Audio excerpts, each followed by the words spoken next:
2 and 5 o'clock in the morning on December 30th. Now, here's that video once again before I get to the new information, but I just think it's so important for you to see this, of the person of interest. Police say they saw walking behind the Tepe's townhome between 2 and 5 o'clock in the morning on the day it is believed the Tepes were killed. The temperature was in the 20s that day. It's the middle of the night, and it looks like this man is just walking by himself in the alley behind the Tepes' home. Now, it's unclear if this is the person who police believe killed Spencer and Monique Tepe. Police are continuing to ask the public for videos just like this that they may have from the area where the Tepes live around the time that police believe the Tepes were murdered, which again is between 2 and 5 o'clock in the morning on the 30th. Now, we've heard 911 calls that came in after Spencer and Monique Tepe were killed, like this one from a friend who says he saw Spencer's body near his bed around 10 o'clock in the morning on the 30th. 911, what's the location of your emergency? Okay. Got several calls on that. What's changed since the last person? It sounds like you're crying. Do you need police, paramedics, or anything? There's a body inside? Yeah. Okay, hold on one second. Let me get you on the line with the medic, okay? Stay on the line. But now we're hearing a 911 call that was reportedly made from the Tepes' address before they were killed. In fact, months before they were killed. The call that you're about to hear was first discovered by Fox News Digital. Hello? Hi, this is 911. We just got a hang-up call. Is everything okay? Yeah, I'm sorry. I'm okay. Are you sure? Yeah, I'm okay. Sorry. Okay, well, it sounds like you're crying. Do you need police, paramedics, or anything?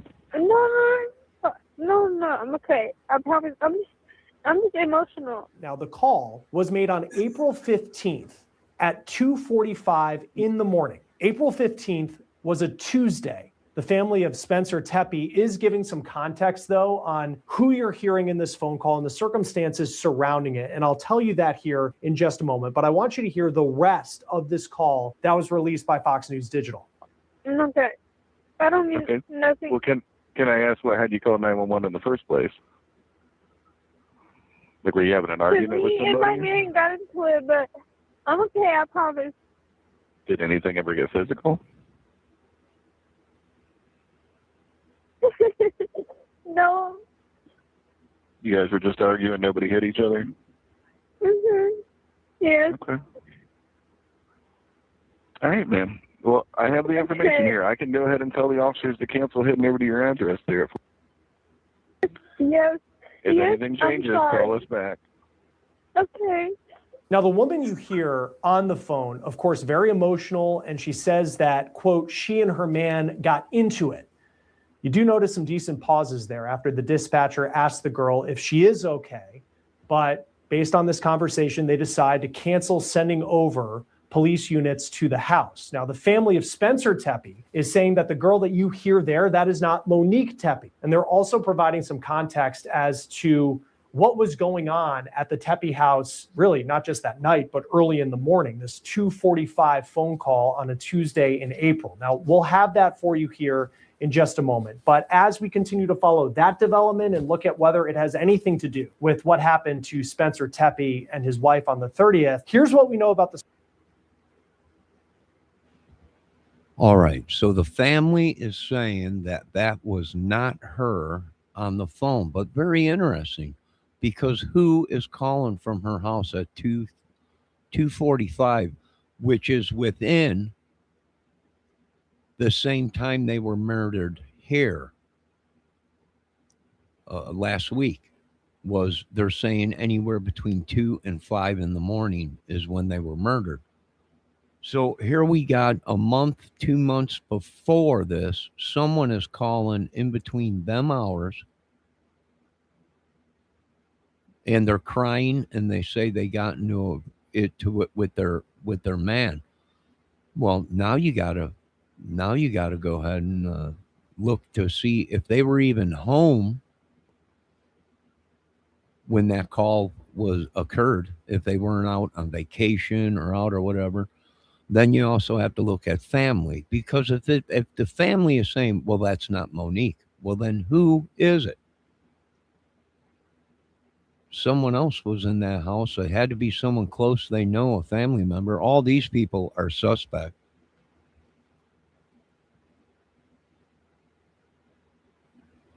You know, this photo here,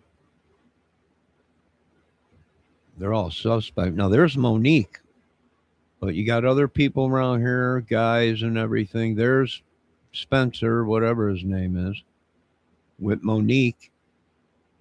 You know, now you got to look around and see what do we got. Oh, what else? Well, until we find out what's happening. Suspects. Why? Well, because now we know that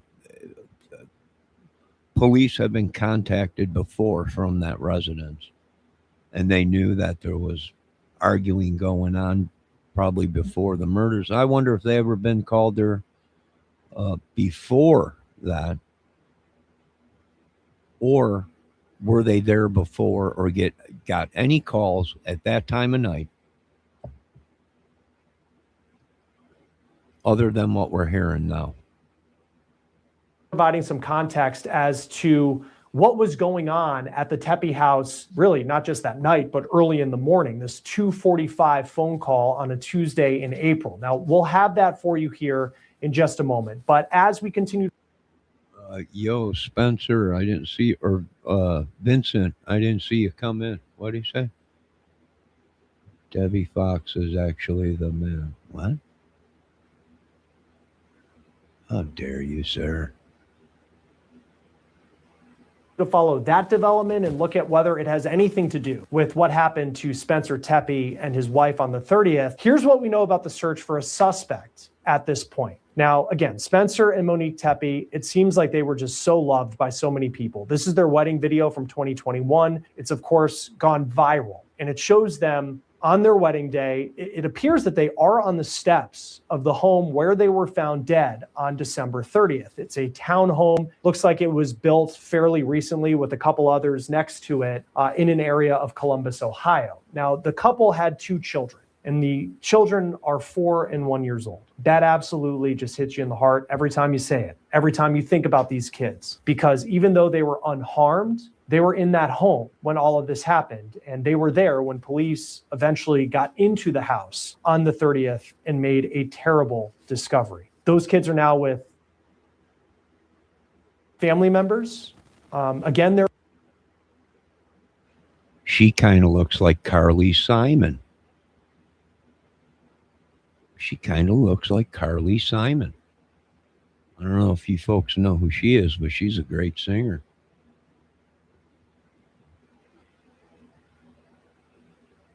Unharmed, but you have to think, no matter what direction this investigation goes, that there is going to be some trauma and therapy that they will have to deal with in years to come. Another interesting detail is that the Tepes had a dog, a golden doodle, which was also reportedly at the home and unharmed. The kids and the dog are now with family members. Now, what we know about Spencer Tepe is that he was a dentist in Athens, Ohio. Now, that is a pretty good commute from Columbus, roughly 75 miles, that he had to make that drive to get to the office. But apparently he loved his job as a dentist. He graduated from Ohio State in 2017. He had a doctor of dental surgery degree. According to his bio on the website, he just loved being a dentist. And outside of work, he loved sports. He was a big fan of Ohio State, where he went to college. He looks like a pretty tall dude.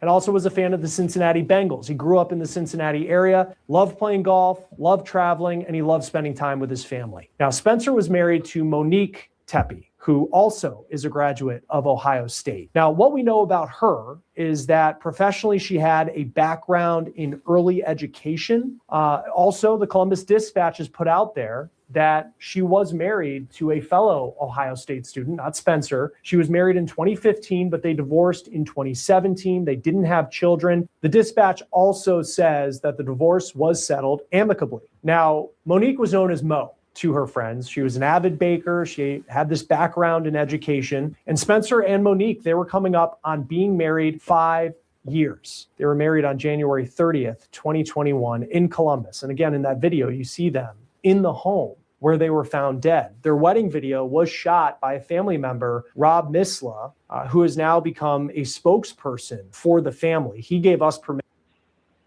Okay. So There's you're two in kids in the Florida. home. I'm in Florida. I own the business. I was informed by my employees that he was not at work, and he runs the office. That call was made around 9 in the morning. Spencer's boss says he was on vacation, but the office was just so concerned that they were calling him to say that Spencer didn't show up. Have you guys received anything else, like calls about him or like a car accident or anything like that? No, sometimes people just don't show up to work. I mean, maybe he's sick. I don't know. Now, as much as the dispatcher says it's common for people not to show up for work, his boss seems very concerned because Spencer's just not someone who wouldn't show up for work and not tell anyone.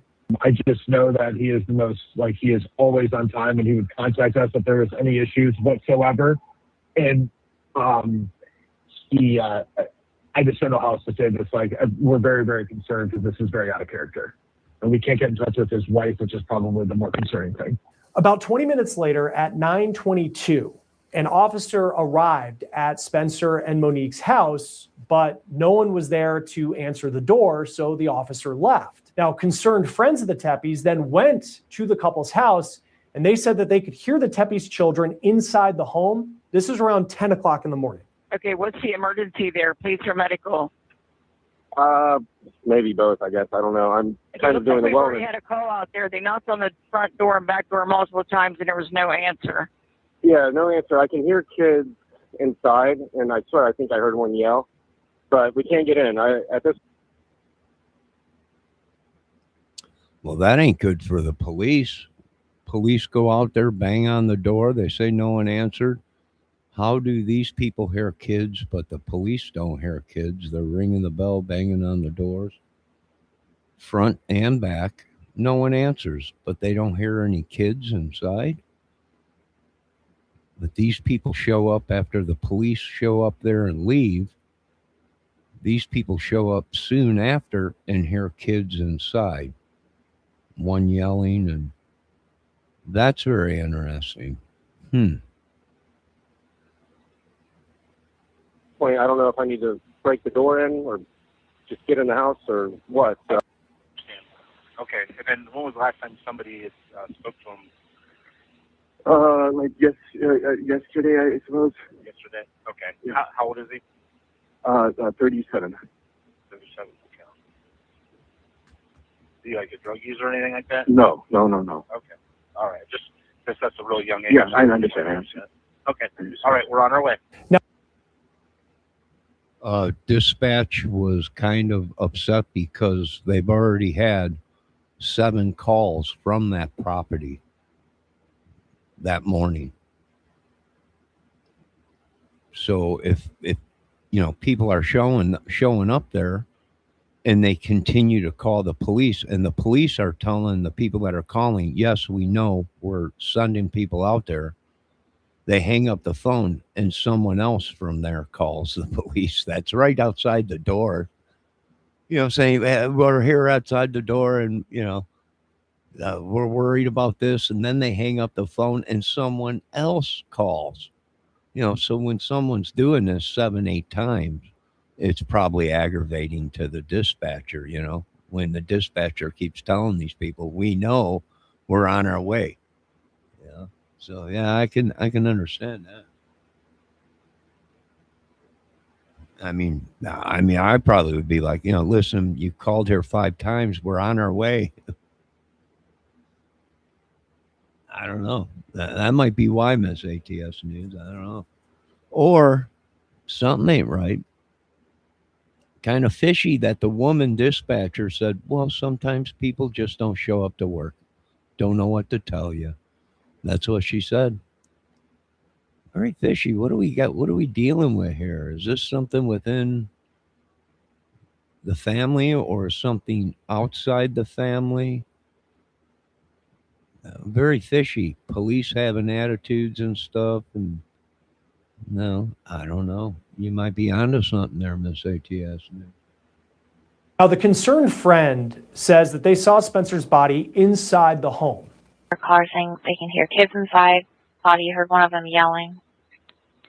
Saw it. Yeah, I do. I do think, suspicious looking person there. It also very well could be, somebody walking home drunk from a bar. Misla spoke with the Surviving the Survivor podcast Tuesday night. He said that the 911 recording reportedly from April was made public shortly before he went on that show. He said that the voice you heard on the 911 call is not Monique. He says that the Teppes often had gatherings at their home. Here's part of what he had to say on the podcast. Multiple people that I've talked to that were at this party have all stated, yes, we remember this happening. The woman had just a little bit of a freak out, for lack of a better term. Maybe, was having some mental health issues at the time. But she called the cops from her cell phone. I know it says it was from Spencer and Monique's house. Maybe it was close. But she was at this party and she just had kind of a lapse psychologically, I think, at the time. We spoke with Rob Misla today about that reported April 911 call that was first put out there by Fox News Digital, and we asked him about what he said about it on the podcast overnight. Here's his statement to Law and Crime. Quote, "The party that I was talking about was years ago. From my understanding, from Monique's sister, their neighbors, and one of her friends, a friend of Monique, may have had too much to drink and taken an edible and had a mental breakdown. If the date of the 911 call is April 2025, I don't know. I know it was not Monique's voice." Again, that's Rob Misla, who is Monique and Spencer's brother-in-law. Now, retired NYPD Detective Tom Smith, host of the Gold Shields podcast, he's often on our show here on The Case. He was on that podcast last night, and he's going to join me here in a moment to talk a little bit more about where we are in the investigation. But All right, so this is all very interesting, though. It's all unfolding. There was a call made a couple months before from that house, they're saying, but the family is saying, no, it wasn't from the house. It was from somebody that was there. There was a gathering, a party, whatever. She flipped out, whatever it may be, and called. It'd be interesting to see if that phone call was called from the house, or was it called from this lady's phone that flipped out. But they talked about gummies and other things. So was something going on there and she panicked or something? I don't know. Fishy that it's about the same time as this murder occurred at the house, but a couple months later. Same time as the call was made within that time. Very interesting. All right, so I just wanted you folks to hear the new phone release that was out. Let's watch a little bit more of this and see where this is all going. Before I get to that, I do want to show you this video again because it's just very important. This person of interest video from Columbus Police, this person walking in the alley behind the Teppes house between 2 and 5 o'clock in the morning on the date that police say the Teppes. I would say that's a pretty big guy. All right,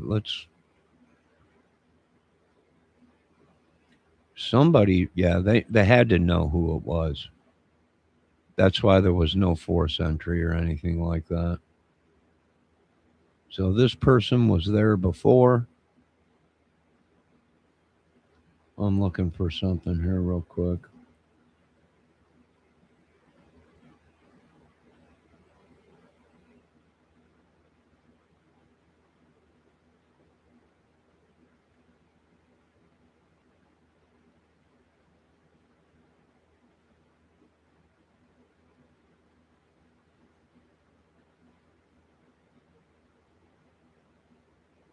The woman had just a little bit of a freak out, for lack of a better term.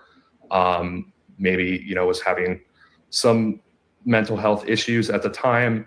But she called the cops from her cell phone. I know it says it was from Spencer and Monique's house. Maybe it was close. But she was at this party, and she just had kind of a lapse psychologically, I think, at the time. We spoke with Rob Misla to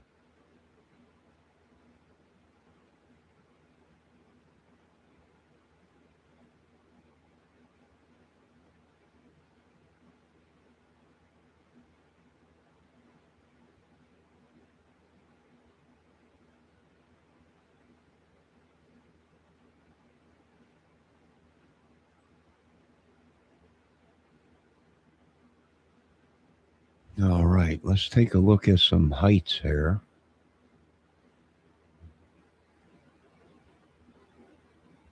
All right. Interesting. We got some, I don't know, very interesting.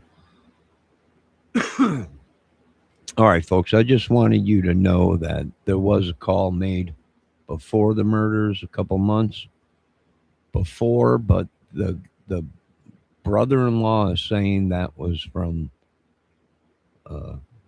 5 years ago or something, or a year ago or something like that. So are the police getting stuff mixed up? I don't know. Miss ATS News brought up a good thing. Why is dispatch so ornery to these people? I don't know. How come the police showed up there before everyone else, knocked on the door, rang the bell twice in the front and back? No one answered. Didn't hear no kids at all. Police leave. People show up there from his work or whatever, and call the police, and the dispatch says, yeah, we just left there. There's no one answering the door. And the guy says, yeah, well, we're here now, and we can hear kids screaming or crying or whatever in the house. So why didn't police hear that? This is very interesting. There might be something deeper here, much like the what was that one case where the cop was killed out there in Massachusetts or whatever it was. So I don't know. It's just very fishy, but we'll find out. We'll be back with more information once it comes out. Now, Miss ATS News says, why is dispatch always bitchy? I don't know. Stressful job. We'll be back with more information on this case as it unfolds, but as of now, suspects, friends, family, co-workers, for now. You folks have a good night. God bless.